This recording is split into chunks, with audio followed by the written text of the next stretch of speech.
Today, I'm talking with Bronnie Ware, who spent years as a palliative care nurse, sitting at the bedside of people in their final days and moments, listening and hearing them as they shared their deepest life regrets. Those raw and honest conversations led to her groundbreaking book, The Top 5 Regrets of the Dying, which was an international bestseller and inspired millions around the world to rethink what truly matters before it's too late. Her message is simple, but life-changing. A regret-free life, which is something that I want, and I know you want that too, isn't about doing more or having some major bucket list. It's about choosing to live courageously and honoring who you are. And by the way, that's easier said than done. And honestly, we all need a little help living this practically in our lives, which is what today's interview is about. So to kick us off for today's interview, I asked Bronnie one of the most burning questions that I had, and I know you have it too, which is how do we get better at stepping into the power of saying no? I just find that if you don't say no, then you're running on empty too much. And one of the things that I've learned for my own well-being, for my happiness and health, is that space is medicine. And so leaving space is really essential for me to function at my best in the world as a mom, as a professional person. One of the things I've learned by saying no is that life rewards courage. And so sometimes you can say no, am I doing the right thing here? Saying no to an opportunity that may have opened certain doors for me, but just felt a bit hard at the moment or a bit too much for me at the moment.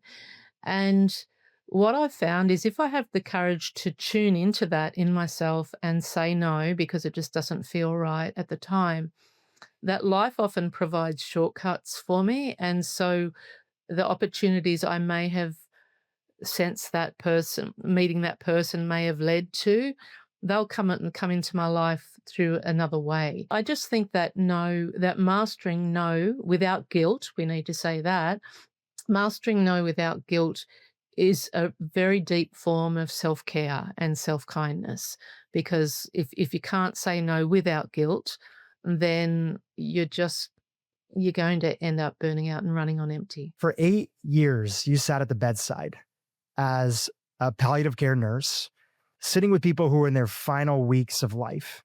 And you witnessed so many themes that came up, not just about death, but about living, that ultimately led to your pivotal work, The 5 Regrets of the Dying. Why is it so difficult for them? And many of the people that are listening today, it's been difficult for me.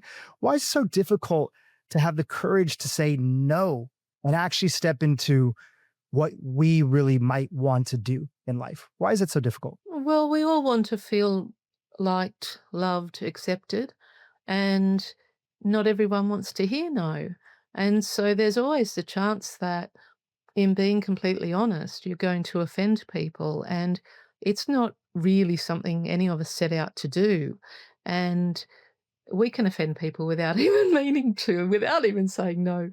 But if we're not honest with ourselves, well, then we're living for them anyway. And we can never control other people's reactions. So for those people on their deathbeds, and for myself witnessing that, learning to say no has become a superpower, because I saw the anguish of their regrets. And this is pure heartache in getting to the end of your life and realizing you could have done it differently.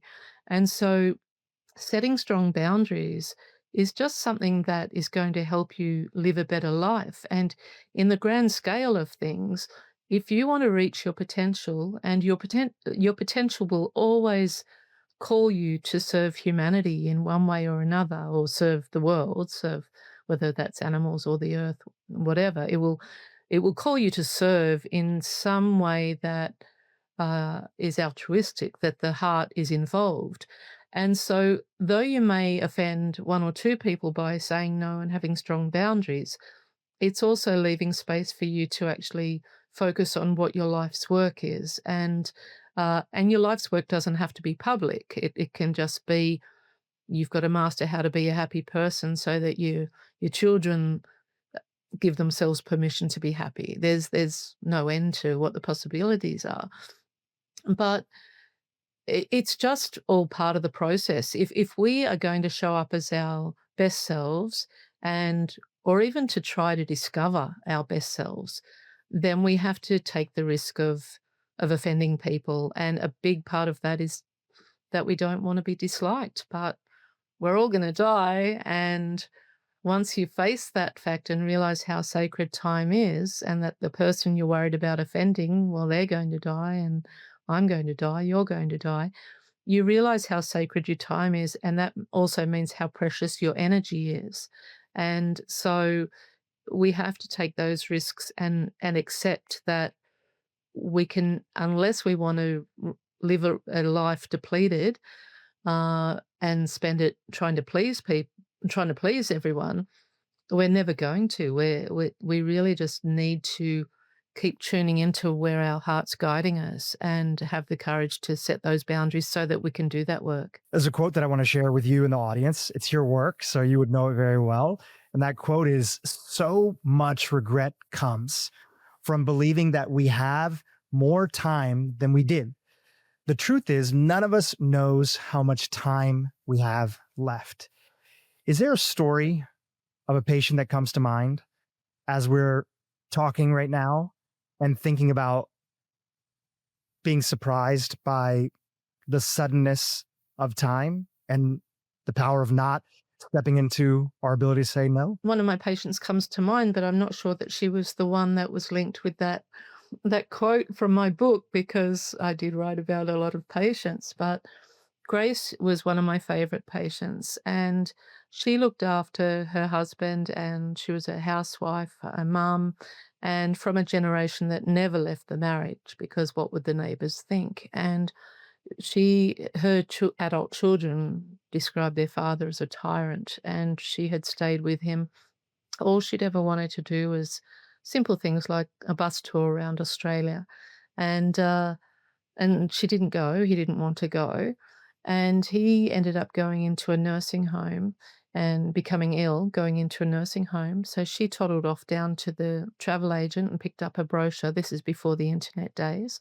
Well, the internet was coming in, but before it was prolific. And and she went off to the travel agent and picked up a bus tour brochure and started browsing through it. But within 2 weeks of him going into the nursing home, she started feeling ill. And within a short time after that, she was diagnosed with stage 4 terminal lung cancer. And she'd never smoked. He was a smoker. And I think she only left the house one more time, and that was to the doctors. And it was a really fast demise, and I was called in as her carer. And so she actually said to me at one point, squeezing my hand, she was only a little tiny woman, a darling woman who I still hold in my heart. And she was squeezing my hand and she said to me, "Promise me, Bronnie, promise this dying woman that you will always live a life true to yourself, not the life expected of you." And she was crying and I was crying because we knew she was getting towards the end. And I did. Through my tears, I said, "I do promise you, Grace. I absolutely promise you." But in that moment, I also was making a promise to myself. And that is part of what gives me the courage to say no, because if you're going to live a life true to yourself, not the life others expect of you, then you have to have those strong boundaries and you have to say no, even if you can say it in the most kind way possible. You have to just be straight with people and not beat around the bush. Why is it so heartbreaking, but also heart opening for people to hear a story like that? Well, it's heartbreaking because it's real and it's relatable, but it's heart opening because it gives us permission. Because we're facing the fact that yes, we are going to die, and that having regrets on the deathbed is is the worst feeling in the world, because it's too late to make changes, and we still have the power to make changes now. So that's heart opening and becomes hopeful as well, because if we exercise the courage and make courage our superpower, then there's absolutely no reason to have regrets.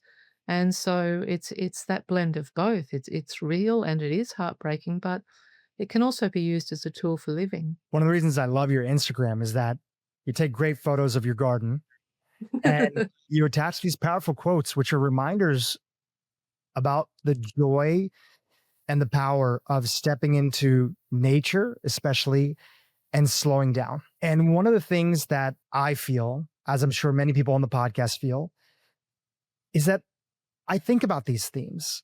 I've read your book. I come across stories like this. And yet still the busyness of life can have us forget what's really important. Can you talk a little about modern life and why we have to make sure to work hard to step into the courage to slow down? So modern life is completely dysfunctional, and we all know that. We can see, I mean, through your work, Drew, that that chronic illness is through the roof, and autoimmune diseases are through the roof, and I live with one. Um, so it's I've learned the hard way that I have to slow down, but it's more about realizing the sacredness of our time. And when you start tuning into that and you think about what would be good for you or what you'd really like to do if you're completely honest with yourself and you're not striving all the time for to prove yourself in the world or to pay the bills, and we all have bills to pay. I'm a single mum, I get it. Um, when you tune into yourself, you just realize that something feels off, that it just doesn't feel like how life should be, that it doesn't life shouldn't be that busy, and I get it. I mean, I now live off grid in the wilderness, and I'm very much into slow living, but I also get it that when I'm working on a project, I can absolutely lose myself in it and have to stop and check in and think, "Oh, okay, I need to get outside and, go for a walk," or whatever. But we're not only a part of nature, we are nature, and so our bodies are designed for the cycles and for the rest periods and for the active, proactive times and for the times of deep rest, not just sleep, but deep rest. And so when we give ourselves permission to do that, we're always taking risks. We're always taking a financial risk of potential lost opportunities, but we're also taking a risk of failure and how we're going to look in the eyes of others. But when you face the fact that you're going to die, like truly face the fact that you're going to die, and realizing the sacredness of your time, you let go of what other people think of you. And with that comes great freedom, the most incredible freedom, because you then live, you're going to offend people, you're going to be misunderstood, people are going to write things about you or say things about you that are so much about them, not about you, and so off the mark of who you are. And it's what I was saying before, unless you want to run yourself ragged caring about those things, then if you give yourself permission to actually take those risks and live within a space of enoughness rather than, and it doesn't mean you're you're restricting your growth, but when you get to a point where you think, actually, I have enough in life, or this is enough, this is what I'm aiming for, then it just frees you up. It just gives you so much more permission, and it allows time to be in nature. It allows time to let your body rest when it needs deep rest, to step away offline for a while. It allows all of those things. But it doesn't mean that you're restricting your growth, because getting to that point where you give yourself permission to do that is the real work, is the growth. And it's like I said earlier, life also provides shortcuts. So I find now uh, that so often the things that I ask life for come to me with so much more ease than if I was trying to control every step of it, or I was worried if I was coming at it from a place of fear or a place of how I would look in the eyes of others. And it is that wanting to belong and wanting to be accepted. I mean, that's just an innate part of us to need to belong. But there's also where you find you find the people you belong with when you take those risks. And so much of our busy life with the way we live in society now really is driven by how we appear in the eyes of others, how we want to appear in the eyes of others. It's so tough because part of it is also understanding that as much as we might want to blame society, we're part of society. And being part of society means that many of us have developed an addiction to being busy. And sometimes that addiction is a way to mask us stepping into the unknown. What if I actually stepped into a life, going to the lesson that Grace was sharing with you, your patient Grace? What if I actually had the courage, which is the first regret, to live a life true to myself and not the life that others expect of me? That's scary, the unknown. Yeah, it's terrifying. But one of the things to find out what that is that you've got to create the space, and busyness distracts from that. And so you sort of might think, yeah, this is the life I'd like a certain life is the life you'd like. But to truly feel into it and feel what you'd have to give up to do that and what you'd have to change, it is terrifying. So many of us come in with the narratives that we were brought up in. Mhm. If you're brought up in a household, you might have a parent or a teacher that's overly critical. So you're scared about doing something different. You might have seen your mom tell your uncle that you have to take the path that's more safe. And if you would have done that, then you wouldn't have struggled as much financially, whatever. We've all experienced these different things. Give us a little snapshot of where you were having just accepted this role as a nurse, wanting to take on this job because you were looking for a position, from what I understand, that would give you a little bit less of that sort of corporate environment, allow you to be more free and be who you wanted to be. Mm. Give us a snapshot into the headspace of where your life was.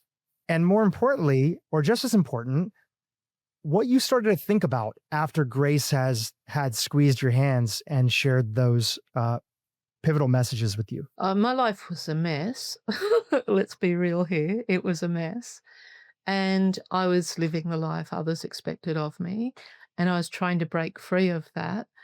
And I initially went into palliative care, yes, because I'd been in the banking industry and I didn't want to be in the corporate world anymore. I didn't want to wear high heels and stockings. That was a big part of the decision.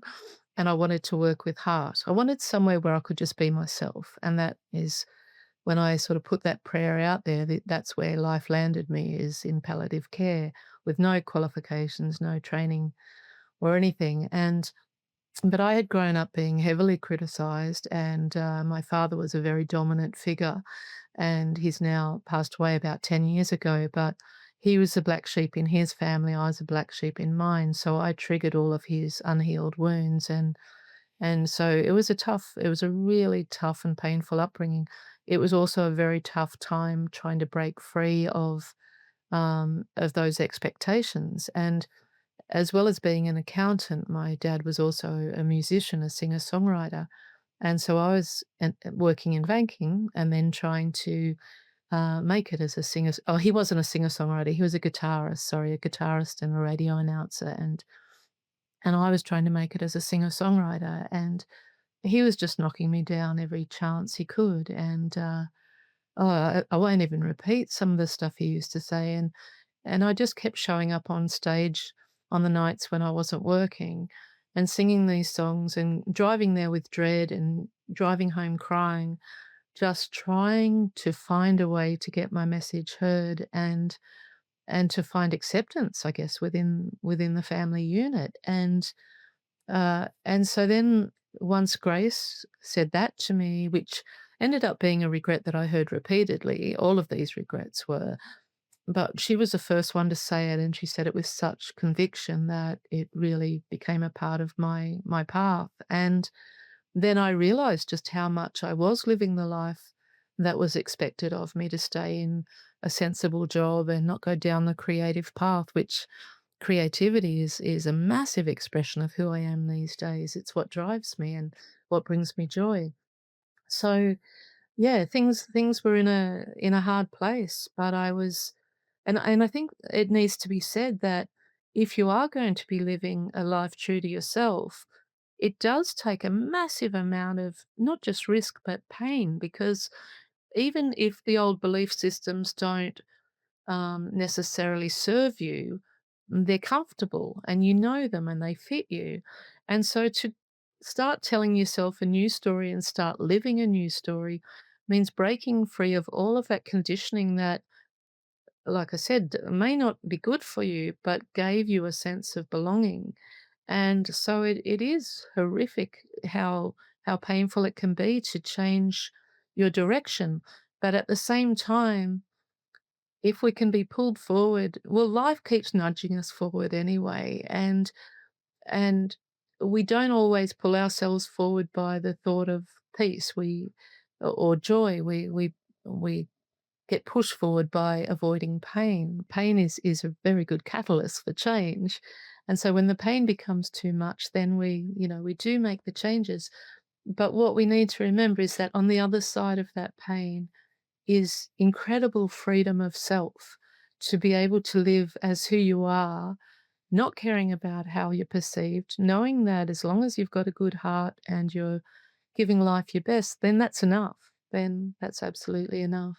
You're so right that it's the pain or the fear of pain that often keeps us from stepping into the courage that so many of us have and have demonstrated in our life. I don't think there would be one person listening today that, if they really went in detail throughout different key moments of their life, they've displayed courage before. Everybody has at some point in time. So we all have this innate courage, but it's pain that keeps us away from that courage. But you talk about something really beautiful, which is that it's stepping into the pain of knowing that one day we won't be here anymore. And we don't know when that day is. As painful as that is, that pain can help us overcome the short-term pain. We can swap out the long-term initial sort of pain of like, it's painful to think about living in the future and living with regret. In fact, some traditions use that pain as part of their meditation practice, like the Buddhist tradition. There's Mm. actually death meditations where you imagine yourself dying or sitting on your deathbed, maybe older or sick or whatever version it might be. And it's reflecting and meditating on that death and stepping into that pain that actually creates a sense of joy and freedom. And in that way, this is a little bit of a taste of some of what you got when you were sitting there with Grace and so many other patients that were there. It's this reminder of how precious and short life is and how much pain we would have long term if we didn't do something right now. Yeah. Oh, we can't avoid the learning at some point, even if it's on our deathbed, and by then it's even worse because we know we could have done something about it. And so it's very easy to think that we'll all live to old age, and ideally, that would be great, but it doesn't. Life doesn't work like that. And so if we said to everyone here today listening to our conversation, that we've all got 1 month to live, I can guarantee we would spend the next month doing very different things than what we would if we were just blasé and thinking, "Oh, yeah, I've got another 10, I've got another 50 years," however many years. But the thing is, there may be someone listening today who's just had an awful diagnosis and of a terminal illness. Now, that person may heal that illness and outlive all of us, or someone who's in perfect health may go out tomorrow and something, have a car crash or something happens. We don't know. And that's the thing. We can sort of do everything we can to live as full as we can. And obviously, having our health is a freedom while we're alive, but we still don't know where our exit is. And so if you can live as fully as you can while you're alive, then you've led a good life. And so it may be that some of us will die in the next month. It may be that some of us will live past 100, but we don't know which straw we're going to pick. And it's already, yeah, so the best we can do is just to love as much as we can and to live as much as we can. I want to go back to your story because I think it would be very helpful, even though the people who are listening today have their own story and everybody's story is unique. There are themes that run throughout all of our lives. You mentioned that you had an overly critical father who was the black sheep in his own family. Just curious before I get into my question, was he critical of you because you weren't creative enough and that you weren't taking risks? Or was he critical for other reasons? Like, was he upset that you were a banker or did he want you to go in a different direction? Like, what was he upset about? He was critical because I was taking risks in areas that he didn't. Hmm. So he was a musician. He gave it up to be, well, he was an accountant at the same time, but he gave up his music and that was his happiest place. And he also wanted to travel Australia. He wanted to do so many things. And I was this, free floating kid, just like, oh, I might live here now. I might live here, or young adult, and I might live here now. I might try there.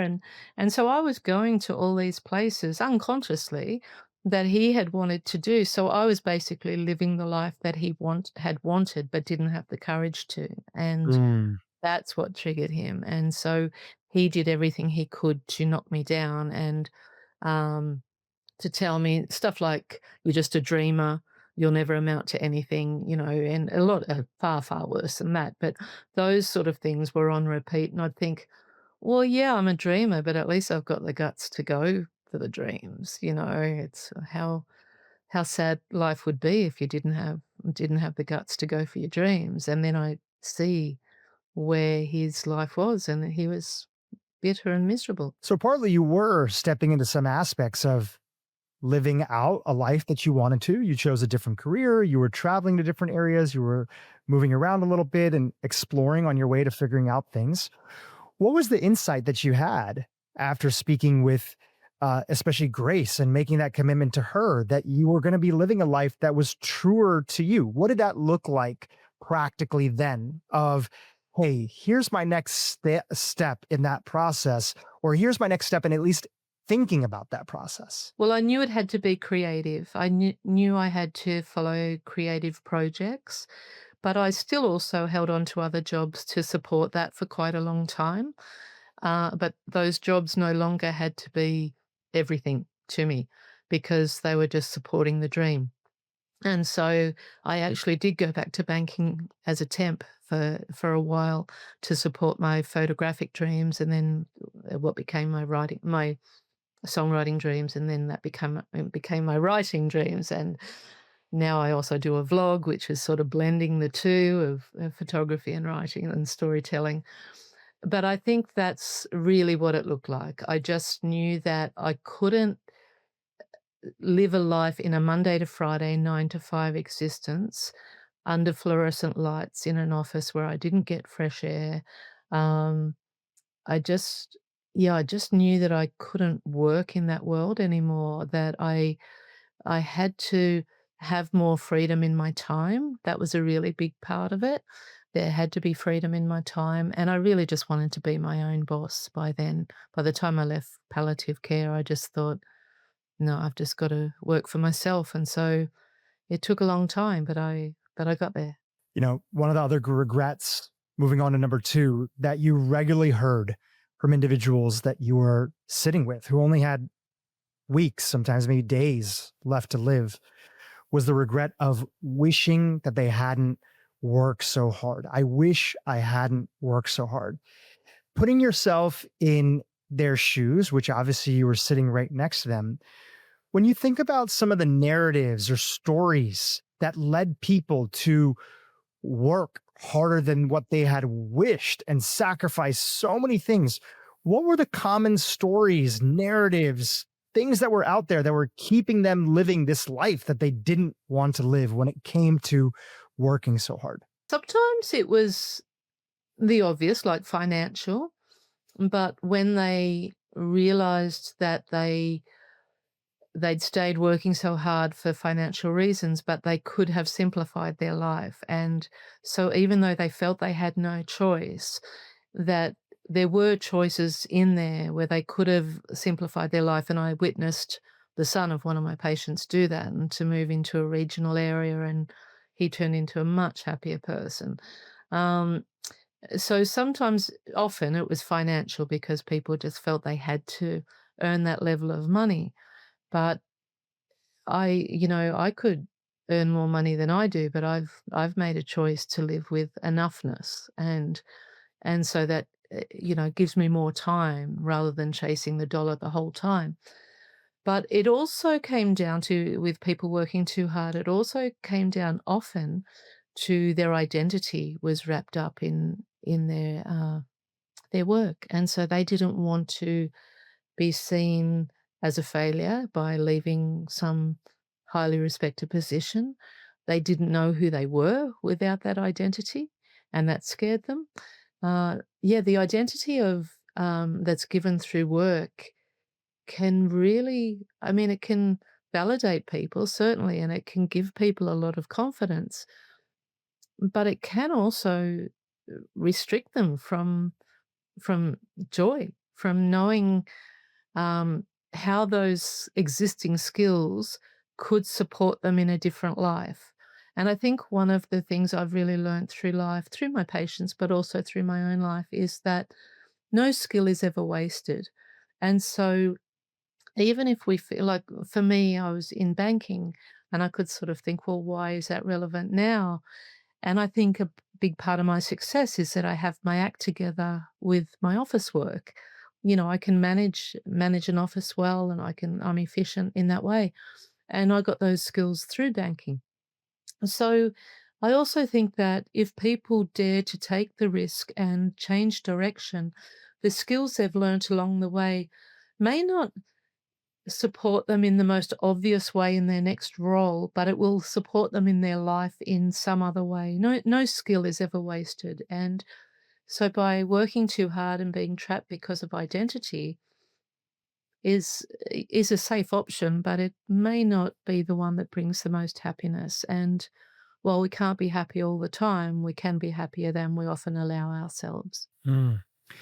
Every Thursday morning, I have a men's group that goes on a walk together, and we may not make it 52 weeks out of the year because some people are traveling, but any given year, we meet probably at least 35, 37 weeks, at least some group of people, whoever's in town. And it happens to be that a lot of the guys are entrepreneurs. They've started different companies like myself. And one of the regular topics that comes up is the topic of how so much time is wasted overthinking, over deliberating. Even a small example is when you know that a position is not the right fit for a team member, it's not just not a right fit for your company, but it's not a right fit for them. So many of my friends say that they labored on the idea. One of the biggest regrets that they have in their first business is you labor on the idea of telling the person and having an honest conversation in a very transparent way of, hey, this just doesn't seem like the role for you. And it's also not the right role for the company. And it would be unfair not to tell you because we'd be holding you back. And let's figure out the right way to, transition out this role. And the reason I bring this up is that in that same way, so many other things that come up as sort of regrets in business is overspending time thinking about things that just didn't need to be thought about too much and wasting time deliberating. And when I thought about this idea of work and this regret that some people have, which is, I wish I hadn't worked so hard, it's also the mental energy that's given to worrying unnecessarily about things when we take our work home with us instead of just addressing them head on and not carrying the emotional weight with us all day long or all weekend long. We've all been in that situation where you want to be present with your family, but this thing is going on in the back of your head, but it doesn't need to. If we would just take the courageous action of dealing with something that might be scary, but at least we've dealt with it and it's not on our mind anymore. So that was one of the things that came up for me when it came to that, I wish I hadn't worked so hard regret. If you're a good person, you don't want to hurt the other person. So you are caring about how you're going to deliver it. But you're right, you're holding them back and you're holding your company back if you don't have that honest conversation. But sometimes it can also be control, that we spend a lot of time deliberating over things because if we can control it, then we feel safe.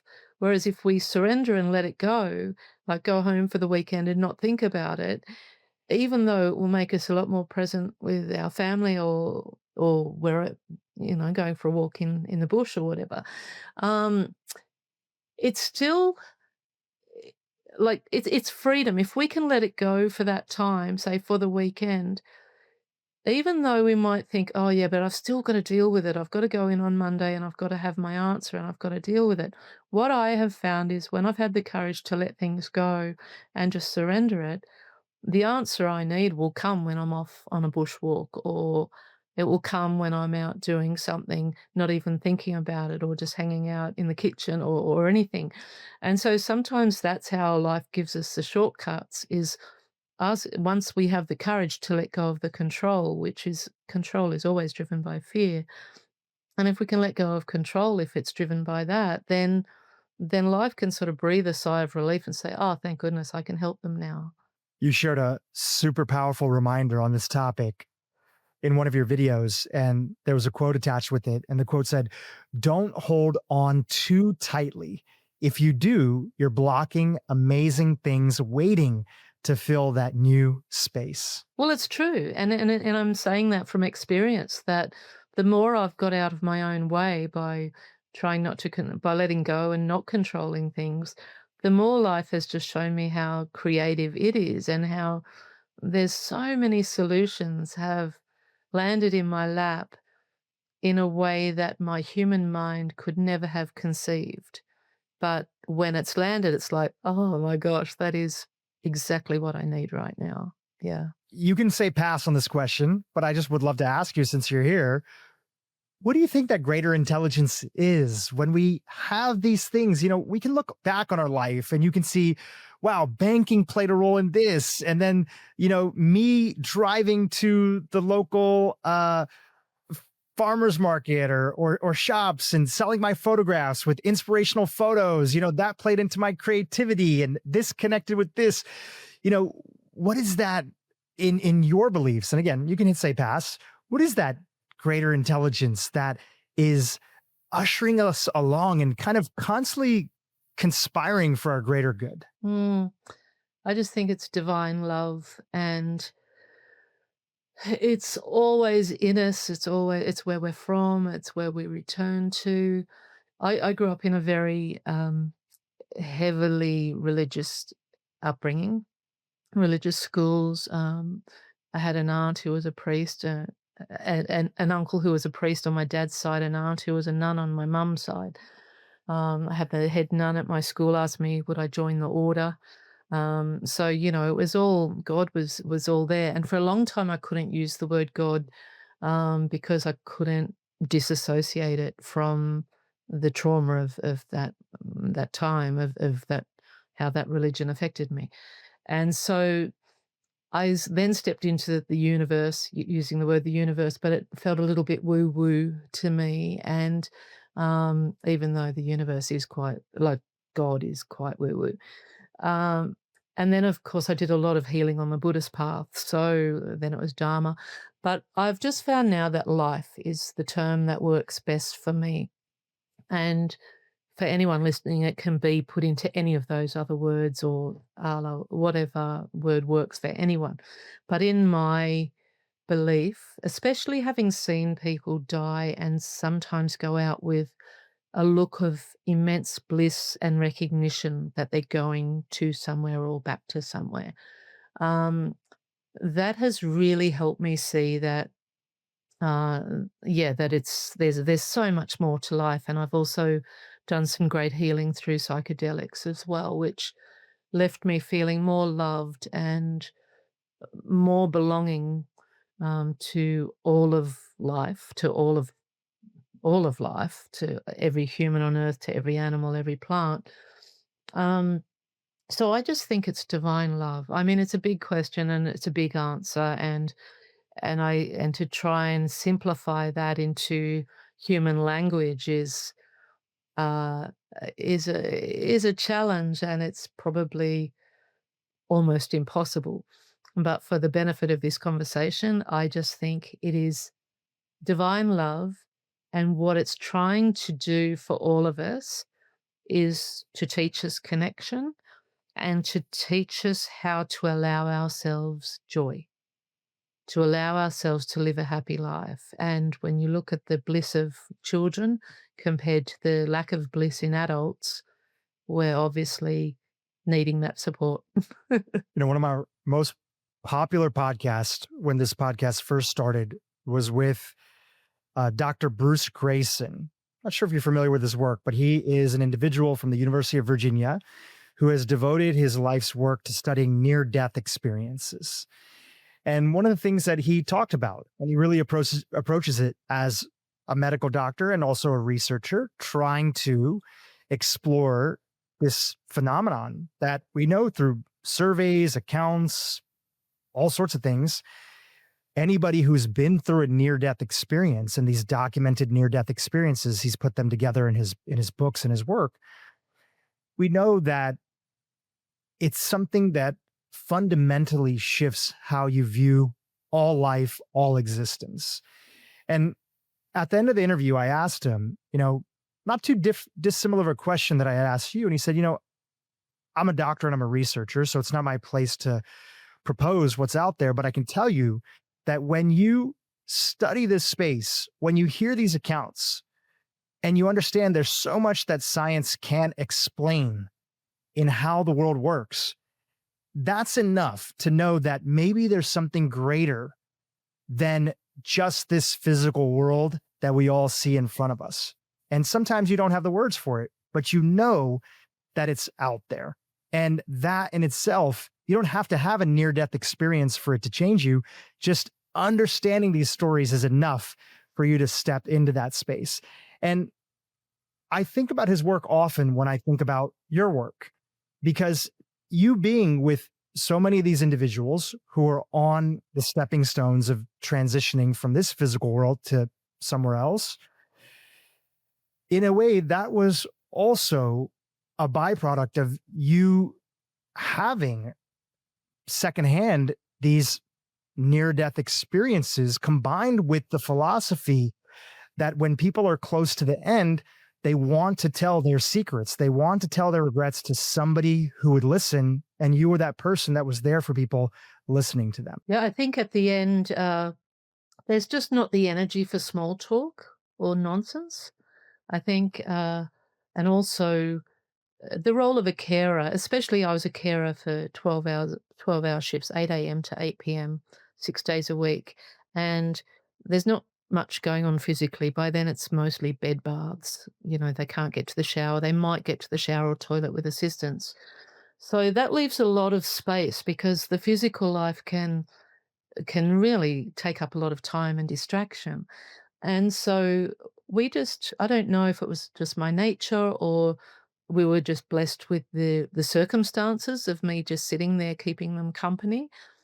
But I did find that the conversations were so raw and open in a very short time. And I think also that one of the greatest gifts we can ever give to anyone is to master the art of listening, deep listening. I think it's one of the most underrated skills in the human world. And so a lot of us go through life without without being able to just speak uninterrupted. And so for dying people, they had a lot to say, and I'm there for 12 hours. I had nothing to prove to them. And so while they did get to know me a little bit because I answered their questions, mostly it was just them sharing their reflections, and I got to sit and hear that and watch my own life transform. But, it was just, I think it is that there's just, life is pure, it can be very pure at the end, in those last weeks, if the person feels safe and heard and if the physical circumstances are right, like if they're comfortable and they're looked after. Well, in that environment that you helped create by being a listener, being a witness, being somebody to let people know that their life mattered in this moment, you're here with them, you're paying attention to them. One of the things that was shared with you was regret number 3, which was, I wish I had the courage to express my feelings, which is obviously what some of these individuals were doing with you then. Are there any stories that come to mind that are on that regret of I wish I had the courage to express my feelings? Yeah, sure. That was actually the regret that I most resonated with because for me, growing up, silence had become my safety net. And so I absolutely related when Joseph, especially when he first told that story. So he was in his 90s, which a lot of my patients weren't, but he was in his 90s, and his family had decided not to tell him he was dying, and he knew he was dying, but they didn't want to deal with it. Admittedly, they'd come from a horrific background with a lot of deaths, so they probably didn't want to be speaking about death uh, any more than they had to, but he was dying, and his wife was coming in with enormous meals, and she's like, "Come on, Joseph, you'll get better soon. Eat up, you'll get better soon." And at that stage, I think he was down to like half a tub of yogurt a day. He was not eating anything of these big meals, and I spoke to his family about it, and I said, "Don't you think he should know?" And they said, "Oh, no, no, let's just keep him loved and looked after till the end. He doesn't need to know." And then one day he said to me, I was massaging his feet, which I did a lot of just because why not? And and he just said to me, "I am dying, Bronnie, aren't I?" And I just looked at him and nodded and said, "Yes, Joseph, you are." And anyway, the conversation developed from there. And he said he knew his family knew. And I said, "Did he want me to sort of be a medium in between? So, just to make it less awkward." And he said, "No, no, they don't. Let's not talk about it with them." And so he talked about it a lot with me, but he said that the communication, it was too late to open the communication channel between them. And so he was dying and not able to acknowledge that with the people closest to him, because he couldn't express his feelings, and they couldn't either. And that was one of the most tragic circumstances I witnessed, because he was so lonely. He was so lonely within the family. He was talking to me, who'd been a stranger a couple of months earlier, and sharing all this really deep philosophical reflection with me, but unable to share it with his family. And that's a really lonely place to be when you're dying. You mentioned that was one of the regrets that most resonated with you. What were some of the things that you were thinking about in your life then? You shared how silence, especially growing up in a super critical household, it's easier to be silent and kind of be on your own than it is to have to face expression and feel like people are berating you for things. But at that time, what were you thinking about in terms of things that you wanted to express more with the people around you? Well, I decided then that I had to start setting clearer boundaries with my family. That um, and it wasn't all my family, but it was enough of them that that the jokes that they had made about me and the whole family laughed at all the time. And like, so I grew up on a sheep farm and I became a vegetarian, and so they just always call me Greenpeace. And someone would say, "Oh, where's Greenpeace?" or "What's Greenpeace doing now?"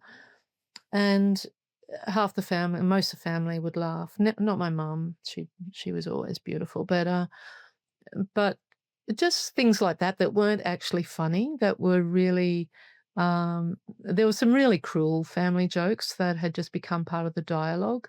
And so during that time, I was realizing I need to speak up about this. I'm not willing to take this anymore. And I even said at one stage to one of my siblings, "You better, just a word of warning here, um, you better not give it if you can't take it, because I've reached a stage where I can no longer take it without giving it." And I said, "I've got decades of silent observation up my sleeve, so you might want to be watching what you say to me, from now on."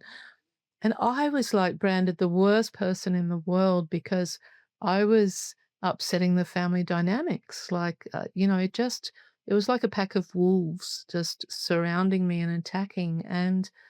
But in the end, I started transforming that to compassion and just realizing, okay, well, we've all grown up in a family that had a broken adult, that had a father who'd never been loved, and so he really had no idea how to love, and that was how I healed my relationship with him as well, was through compassion, and just realizing that it's rarely about us when people are attacking us. It's really what we're triggering in them. And so, yeah, it started my healing journey, and it was a hard old road. And I wouldn't say that I'm close to my siblings now, but there's absolutely no nonsense between us anymore. It's really respectful and kind, and any interactions we have are respectful and pleasant. And so, yeah, I mean, it's been over a decade since anyone's dared to put any of that nonsense on me. It's probably been closer to 15, 20 years. But I had to change the whole family dynamic, and the only way I could do that was to start expressing myself, and that was absolutely terrifying. But it in the end, it earned me some respect, and certainly earned me self-respect. Sometimes when we speak up in our lives, for sure, it can be uncomfortable for the people around us, especially if that lack of openness has been building up for decades. And sometimes it can also be a little bit contagious. People start to speak up themselves and they see a different way of going about things. I'm curious, how was it for your mom? Because you grew up in this environment and you talk about your dad and ultimately you healed with him. How was it for your mom when you started to speak up? Did any of that start to come her way as well too? Yeah, my mum, she's a different person than what she was when I was growing up. And as I said earlier, dad's been gone 10 years, but they had a completely different relationship. He adored her. He absolutely adored her. Um, but she speaks up to other people now. She'll speak up to my siblings if they, um, I don't know, if they don't speak to her respectfully. She also has her own sibling relationships that, one in particular that she speaks up all the time, and that sibling used to just put so much nonsense, dump so much unhealed trauma, really, so much nonsense upon mum, and whereas mum just says now, "No, I don't need this. I'm not taking it. Go and sort yourself out." And so, yeah, it's really beautiful, and mum always says that it was, that I've taught her how to speak up for herself. And even now, she's late 80s, and I'll say to her, "You're not gonna let someone speak to you that way, are you, mum? Like, speak up." And I've seen a lovely quote somewhere on social media, and it said that our children aren't a product of us, they're the evolution of us. And so, I'd like to think that with my daughter as well. Like, there is absolutely no way she would put up with people speaking to her the way I put up with it. And she pulls me in the to line all the time, and I'll say, "Yeah, you're right. Sorry, sweetie. Like, sorry, I was out of line there," or "That must have felt really bad, and let me make it up to you," or whatever. We have a very open and honest conversation, and I think that the more of us who can do that, it does give other people permission. You're right, Drew. It gives other people permission to sort of think, "Oh, okay. Well, if they're going to speak up to that person, maybe I need to let them know how I've been feeling." Yeah. Yeah. My heart goes out to anybody who's listening today that feels like they're in an environment where they don't have that person who might be the leader in their family or their friend network who's sort of giving the courage. And also the reminder that, you know, we, there's a reason that life gives us the situation that we're in. And it might be that the courage is for them to be the first person.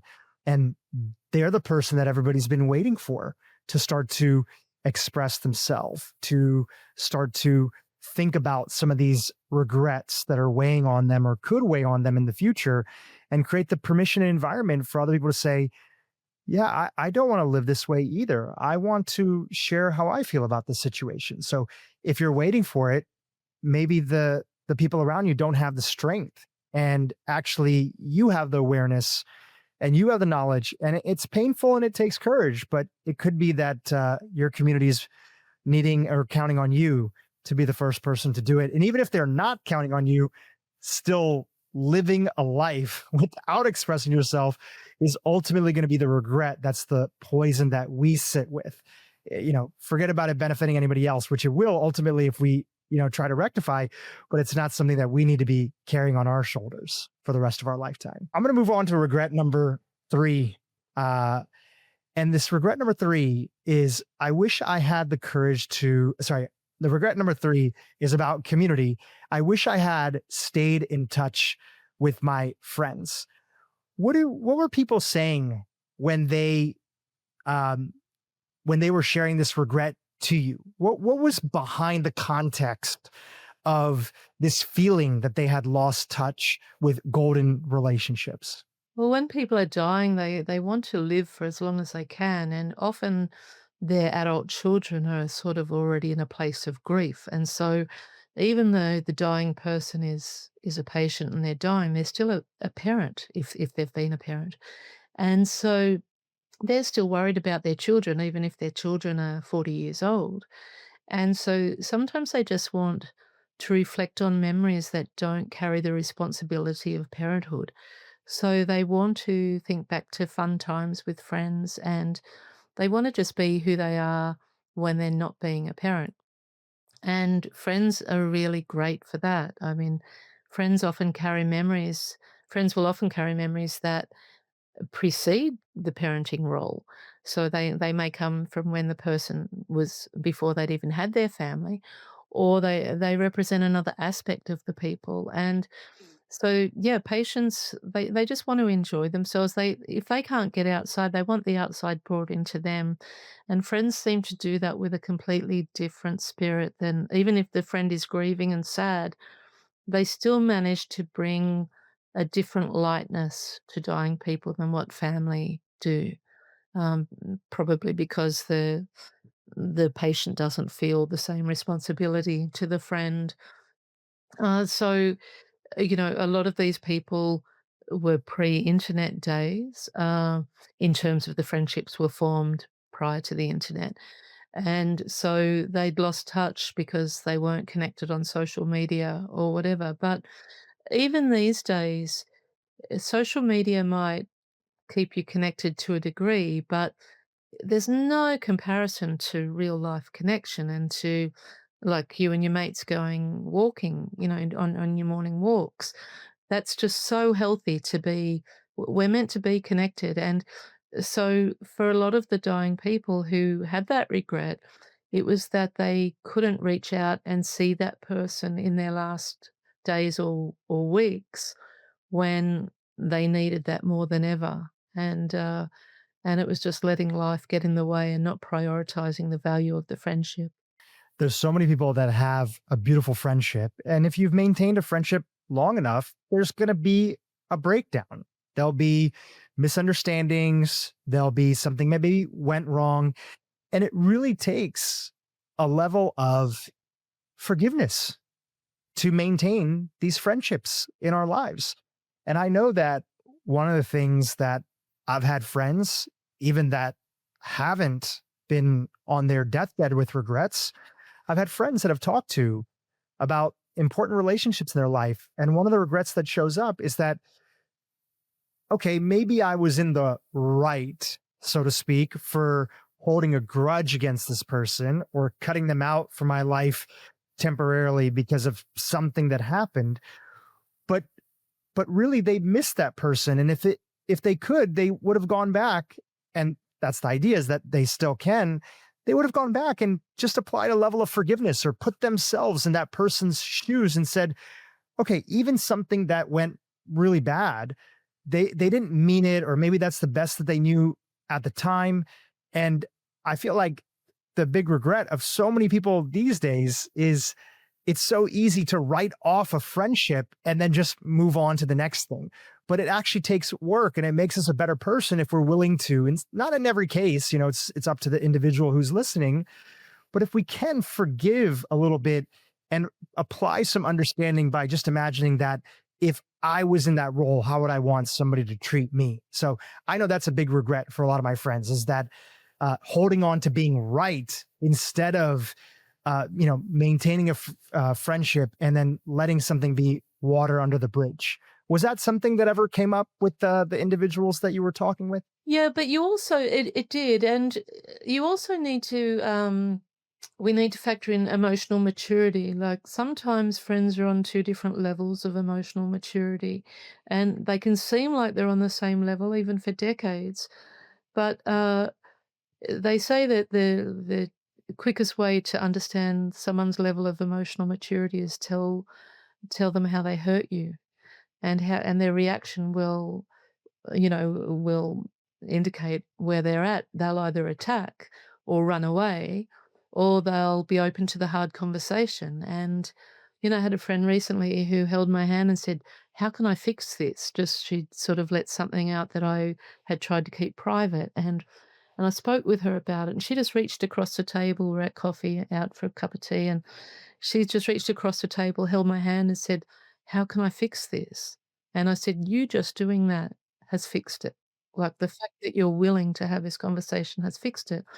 I'm also dealing with a major loss at the moment of a long-term friend. We had a really hard conversation, and she just didn't hear me and went straight into attack and has faded off. And so we can't guarantee that the friends are going to receive what we've got to say. But if we're sort of not able to say it, is it really a safe friendship anyway? Is it really a friendship that, I don't know, I think any long-term friendship is worth the work. I think it's worth that forgiveness and accountability, and actually hearing the other person and seeing what you may have triggered in them or what you may have done thoughtlessly or whatever. But yeah, you can't always guarantee people's reactions. I love that clarification because it's the duality of the fact that not every relationship is meant to stay in our life forever. And there are times where we graduate and that person was there in our life for a reason. And we've come to a place to realize that it may not be a relationship anymore. And there's the other side, which is when I think about the folks and the friends of mine, especially because I talk a lot about um, friendships in my group of this group of guys that walk on a regular basis. And we talk about how, other people can create something similar. The thing that comes out is the people that have the regret are the ones that felt like, going back to number 3, that they didn't express how hurt they were and at least give the opportunity for the person to apologize and try to make it right. Instead, it was, they should have known better. Why did they do it in the first place? And other versions of things like that. Those things happen, but they also, at some point in time, were a good friend to you. So the regret is not giving it a shot to at least express, and then life will show up how it will show up. If they can show up for you, as an example of one friend, there's an opportunity to repair. And if they can't, you've heard it from Bronnie right here. It's okay to move on with your life and love them from a distance. I love them from a distance. Yeah, exactly. Yeah, nothing wrong with that. Nothing wrong with that. I think about one other quote that I saw from you on the topic of being in touch with your friends. And it was about, you could surface level be in touch with people, but there's also this aspect of, especially as you age, making sure you give yourself time with that person. Like, there's nothing that makes up like being in, okay, how are you? How's the kids? How's that? That's fine. That can be in touch.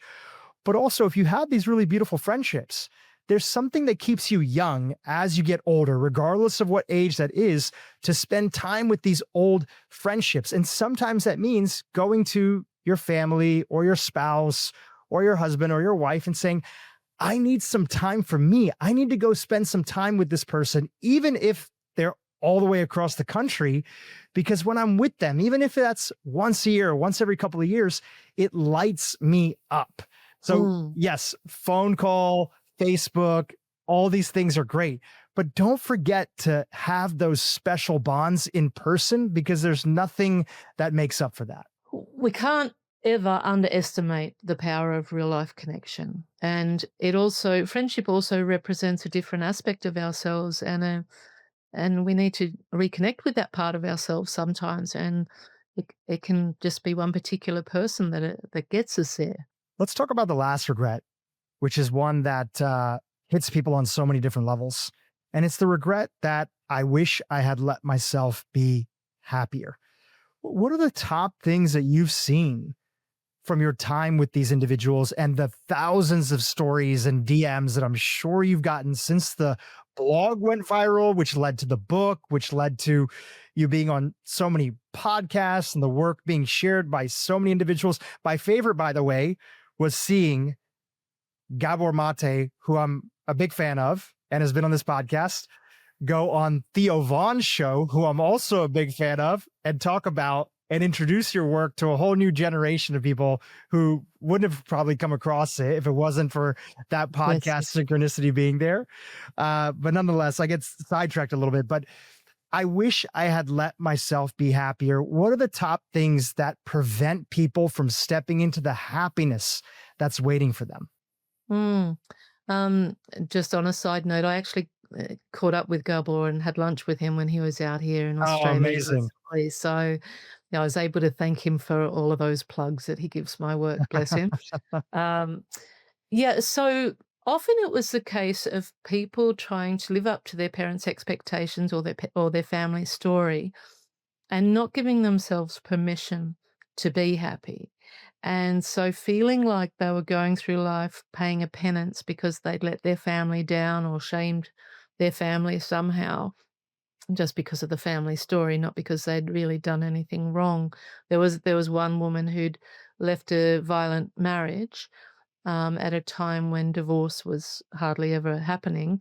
And she'd lived her whole life in shame and trying to prove herself, even though her parents had long gone, long died. She was still like climbing the corporate ladder and just trying to be the best of everything she could, and not realizing that she didn't have to carry that weight of shame and that penance for the rest of her life.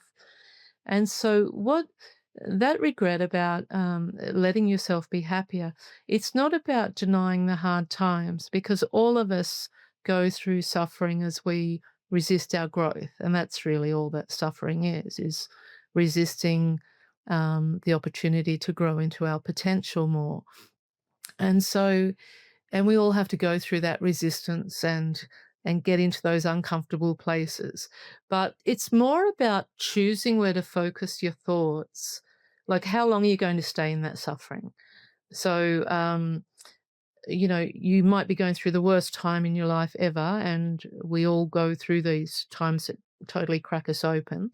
And you might be going through that and you think, well, how can I choose to be happy right now? Everything's falling apart, or this has happened, that's happened. And that's all relevant. But you might just pause for 5 minutes and watch a bird in a tree. And in those 5 minutes, you've chosen happiness because you've chosen to lift yourself out of that pity party or out of that suffering. And like I say, we all suffer. There's no judgment on that. I'm hardly the most perfect human myself. I'm still growing, and as long as I'm alive, I expect to have my ups and downs. But I can say without a doubt, I am a much, much happier person since I learnt to choose happiness. And so what it is a commitment to presence and not staying stuck in what's going wrong, being great, like living a life with gratitude and presence. As soon as you commit to those two things alone, you're choosing happiness because you can't be unhappy if you're in a state of gratitude. You can't be unhappy if you're present and looking for the beauty around you, and there is always something beautiful to be seen. It might be a smile from a stranger or two people interacting in a car park or just anything. It doesn't have to be a major thing to help you choose happiness. It's more about just realizing that one of the only true powers we have is where we direct our mind.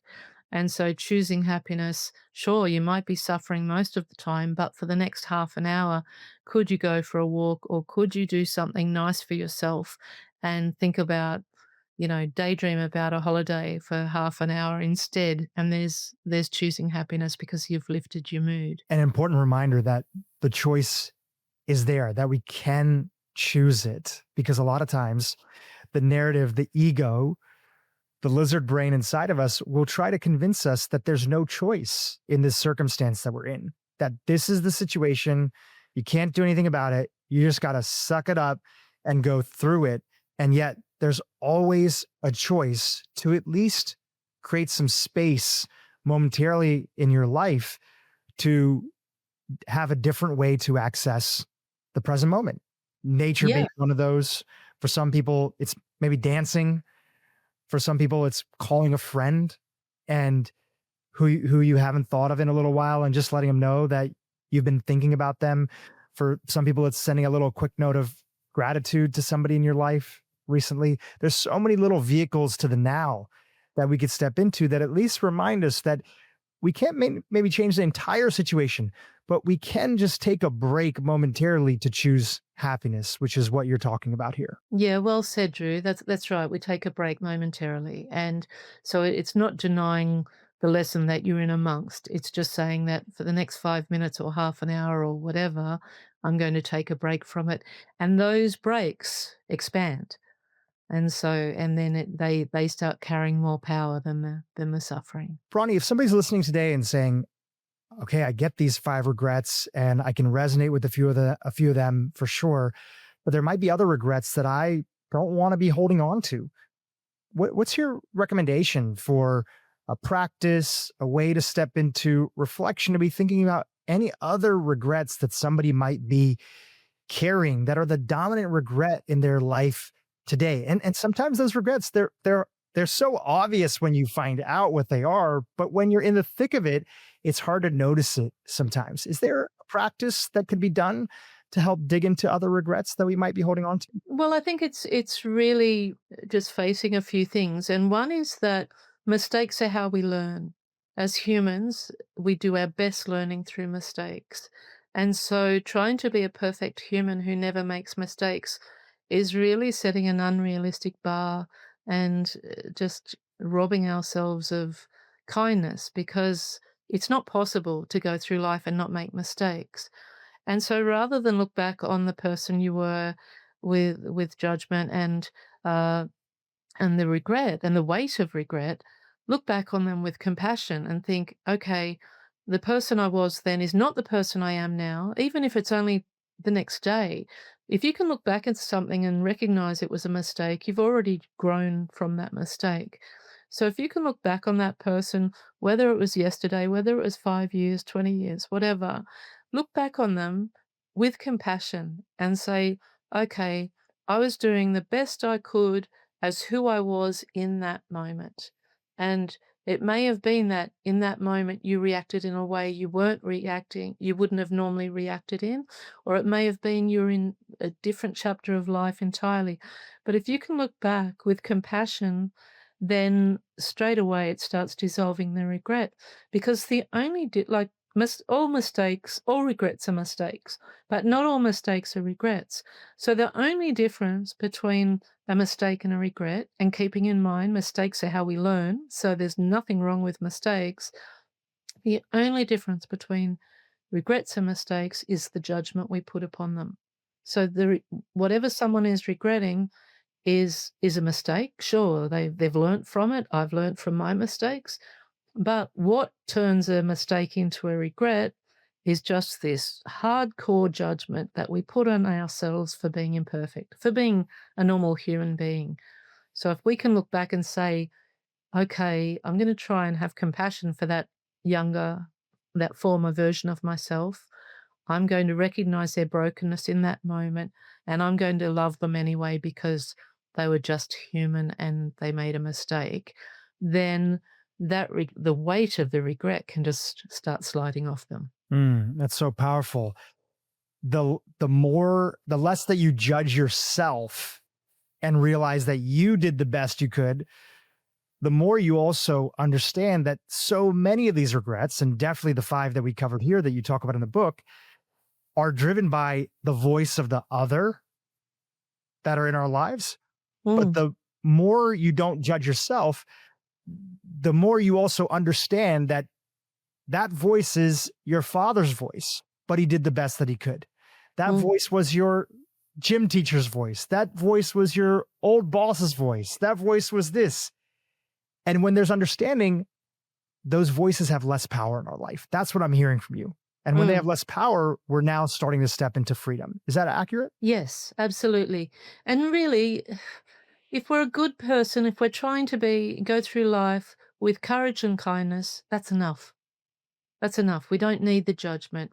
If we know that we're going to always try to choose kindness and courage, we're living well. This has been fantastic. And I'm so thankful that we've had this opportunity here to visit your work with my audience. And I think taking a moment today and reflecting on regrets and death as one of the most powerful tools to be, as you say, one of the greatest teachers in life. We have so much time in the day that's dedicated to doom scrolling and this and that. So the fact that the audience has taken this time today to sit with us and reflect on such an important topic, it means the world to me. And I know it means the world to you. And we wouldn't be here today talking about the subject if it wasn't for that younger woman who was doing the best that she could in her own life and trying to live a little differently, and who was tired of wearing